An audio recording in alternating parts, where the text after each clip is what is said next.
So, hello, ladies. Thank you for making the time to be on the call with us today. We get to celebrate a very special day on Saturday, which is World Marrow Donor Day. And it's actually commemorated globally, more than 50 countries. And we as registries and people that have had transplants like you get to say thank you to the many donors, more than 37 million donors that have registered worldwide to save the life of somebody that they don't know.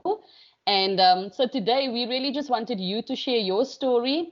We are recording this. We will share it on our social media platforms so you can say hello to everybody out there that's watching when you get to speak. And yes, just let them know what was it that led you to go to the doctor, what led you to your diagnosis. How did that feel, hearing that news and then hearing that you actually found a donor match? How did that feel? And however you want to say thank you, it's completely up to you. So who wants to go first? Shall we kick off with Zyaan? Do you want to start us off by introducing yourself? I shall try my best. Okay. Hello, everyone. My name is Zyaan Makda. I'm 19 years old, and this is my journey. My journey began when I was 4 years old, and I was diagnosed with double heterozygote beta thalassemia minor. My blood transfusions started at the age of 9, and by the time I was 16, I'd received over 200 blood transfusions.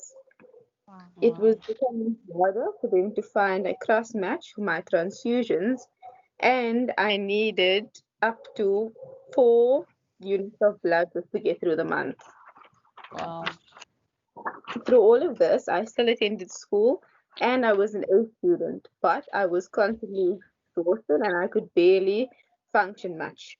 I'd given up hope of finding a stem cell donor because we had been searching for years. When I was 16, my hematologist asked if we should search one more time, and this time we found a young lady from Berlin who was a 100% match, and we have proceeded with the transplant in 2017. 3 years later, and my life has changed dramatically. I have more energy, I'm starting school next year, I have a new lease on life, and I can finally plan my future. To my donor, I can never thank you enough for your selfless sacrifice. You have given me a second chance and a chance to stop dreaming about my future, but to go out there and follow my dreams. So thank you very much. Oh, that's amazing. Thank you so much, Zayan. That is You're absolutely amazing news. And obviously people that haven't met you won't know that you've got two sisters, two younger siblings that have just been such an amazing support on your journey, as has been your mom. But I mean, for us as the Sunflower Fund to see you guys together as a family, every time that we get to interact, and the fact that you can actually just interact with them like an older sister, with energy, like you said. It's the journey has been amazing to watch, and the transition has been amazing to see. So it's been an absolute honor to be part of your journey as well. And thank you so much for letting us be part of it with you. Thank you for being a part of my life. I love speaking to you and getting to know you and being a part of the Sunflower Fund. I just love it. Thank you. And Vivienne, I mean, what an interesting human you are. I think Thank you. every time I meet you, I find out some other interesting fact that I didn't, hear the last time. So, and you had a very rare blood disorder that one doesn't hear of often at all. PNH. What is that, and how did you discover that? Yeah, so PNH, it's paroxysmal nocturnal hemoglobinuria. Also, it's an acquired genetic disease that affects your bone marrow. So also your body doesn't produce the blood you need, the red blood cells, the platelets, and the white blood cells. So also like Zyaan, I was dependent on blood transfusions for about 3 years. So very to all the blood donors out there also saying thank you very much for donating blood, because that's what's what kept us alive while we waited for a bone marrow transplant, stem cell transplant. So eventually I was 23 when I was diagnosed with PNH, and then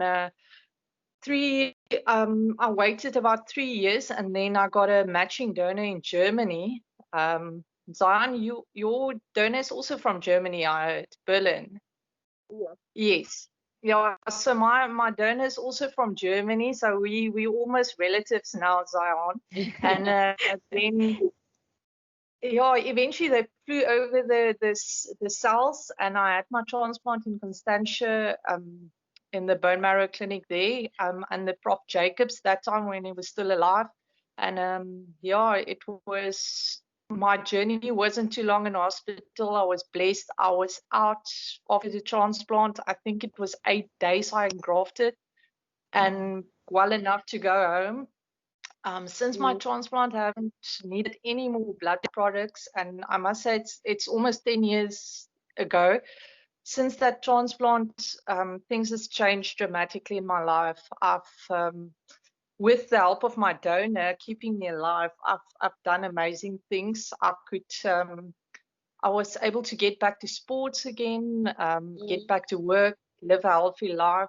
I was fortunate enough to twice represent South Africa at the World Transplant Games, where I cycled and did some athletics events. So we went to Argentina, we went to Spain, and yeah, so just enjoying life now. I'm able to climb small mountains, not big mountains. So, Table Mountain. Yeah, I'm able to cycle around Cape Town. I'm able to see amazing places, and that's because someone saved my life. So to my donor, which her name is Linda, she's from Germany. I must just say thank you so much for giving a little of your life to save an unknown person in Africa. I mean, she didn't know who she's giving the bone marrow to, and by doing that, she gave me a future. And Zyaan, you also said you can dream again, you can start making plans for the future.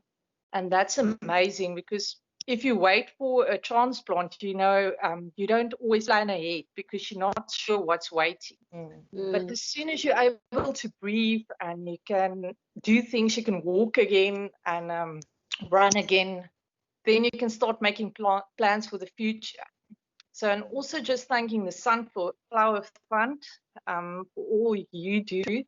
Even when I was waiting for my transplant, and I know I always say this, but I went into your office, that time it was still in Westlake, and yeah, you just welcomed me and took me in as part of the family, and then assisted and helped while I waited for my transplant. So thank you to you and all you do. Awesome. Thank you so much, Vivienne. Very insightful. I think, one of the things we don't realize is, and I mean, we've been through isolation now during this lockdown as a country, and people think that that they know what isolation is until they have to go through what you've been through, where, like you say, you're not making plans for the future, because you're just not certain, about that. And yeah, I mean, it's just I can't even explain how incredibly inspiring it is just to hear how you've approached your journey. And Zyaan, I'm going to ask you to lift your or tilt your camera just a little bit there so we can see you nicely. Thank you so much. Yes, that's perfect. Sorry, Tracy, did you want to say anything?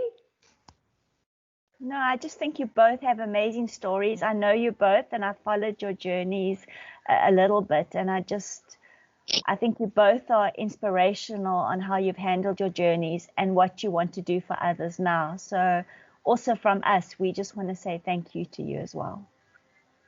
Awesome.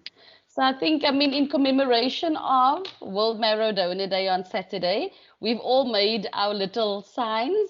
So you can hold that up to share with your donor. Just to say, from all of us, from the Sunflower Fund and the many patients and families that we represent and that we get to impact because of all of you, more than 37 million donors out there. Thank you, and From you, Vivienne? Thank you. Baie dankie. From you, Zyaan? Thank you so much. And Cleo? Thank you. Tracy? Thank you.